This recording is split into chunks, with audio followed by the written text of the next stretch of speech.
Wakil Ketua KPK Ibnu Basuki Widodo menegaskan risiko tindak pidana korupsi di lingkungan peradilan kerap terjadi dan membutuhkan peran aktif dan keterlibatan seluruh pihak untuk pencegahan. Ibnu yang dijumpai di kantor KPK, Jakarta Senin 9 Februari menyebutkan salah satu contoh kasus tipikor di lingkungan peradilan ialah dugaan suap dalam pengurusan sengketa lahan seluas 6.500 meter persegi di Kecamatan Tapos, Depok, Jawa Barat. Kasus ini melibatkan Ketua dan Wakil Ketua Pengadilan Negeri Depok. Menurut Wakil Ketua KPK, risiko korupsi terdapat dalam berbagai proses seperti penetapan hakim, penangguhan penahanan, putusan, penetapan, hingga eksekusi. Itu namanya risiko terjadinya korupsi di badan peradilan. Nah, yang demikian ini kita harus mencegahnya. Dan kita sudah mengetahui para pimpinan Mahkamah Agung, ya Pak Ketua Mahkamah Agung beserta seluruh jajaran dan pimpinan-pimpinan di situ selalu memberikan wejangan, selalu memberikan nasihat, selalu mengajak untuk mereka supaya tidak melakukan korupsi. Bahkan banyak sekali hal-hal yang sudah dilakukan oleh Mahkamah Agung dengan pembinaan, dengan kunjungan, dengan adanya PTSP, itu sudah dilakukan. Dalam rangka mencegah praktik kotor tersebut, KPK juga aktif memberikan pendidikan anti korupsi dan pencegahan tindak pidana korupsi di lingkungan peradilan. KPK berharap pihak-pihak pengadilan juga dapat turut mencegah korupsi usai mengikuti pendidikan dan menekankan ketegasan hukum jika ditemukan pelanggaran.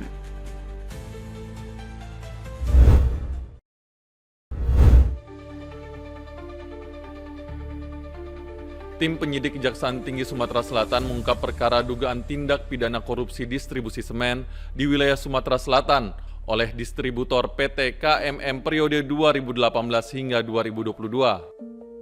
Kasus korupsi ini diduga melibatkan BUMN PT Semen Batu Raja atau PTSB dengan kerugian negara mencapai 74,37 miliar rupiah.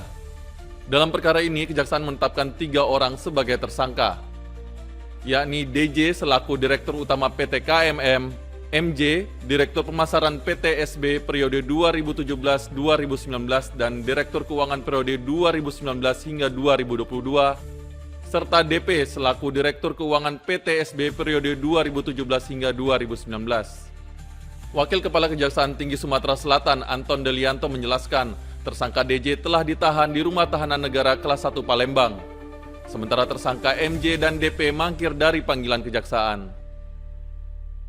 Disimpulkan telah cukup bukti bahwa yang bersangkutan terlibat dalam dugaan perkara dimaksud, sehingga tim penyidik pada hari ini meningkatkan status dari sebuah saksi menjadi tersangka dan selanjutnya dilakukan penahanan terhadap tersangka DJ selama 20 hari ke depan. Anton menjelaskan para tersangka diduga menjadikan PT KMM sebagai distributor semen PTSB tanpa melalui proses seleksi sesuai ketentuan. Para tersangka kemudian menerbitkan surat dukungan kepada PT KMM agar memperoleh proyek tol Pematang Panggang Kayu Agung sebagai jaringan distribusi semen curah. Dalam pelaksanaannya, PT KMM memperoleh fasilitas penebusan semen tanpa jaminan aset dan tidak melunasi kewajiban pembayaran. Namun, PT KMM tetap diberikan kelonggaran melalui penjadwalan ulang piutang sehingga perusahaan dapat terus menebus semen.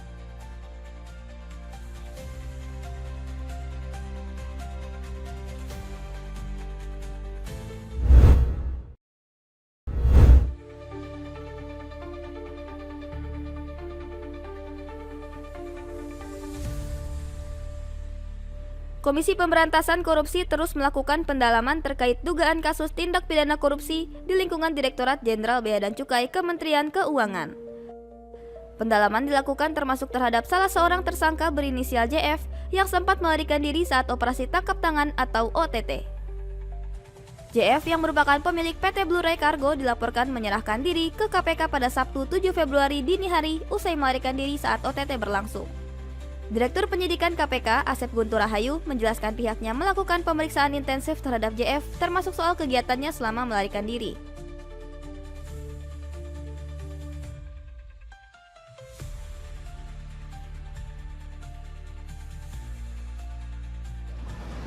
Kita akan telusuri itu ya, kita akan perdalam itu karena kita juga khawatir apakah perginya yang bersangkutan kita akan ada jeda waktu beberapa hampir lebih dari 24 jam ya, bersangkutan di sana. Apa yang dilakukan oleh yang bersangkutan dan lain-lain itu menjadi salah satu materi dalam pemeriksaan terhadap yang bersangkutan. Kenapa? Karena tentunya kita juga tidak ingin jeda waktu itu digunakan oleh yang bersangkutan misalkan ya untuk memindahkan bukti-bukti dan lain-lain, karena itu sangat penting bagi kami bukti-bukti tersebut. Dari total 17 orang yang ditangkap, KPK telah menetapkan 6 tersangka dalam kasus dugaan suap dan gratifikasi terkait impor barang palsu atau KW di lingkungan Ditjen Bea Cukai Kemenku termasuk JF.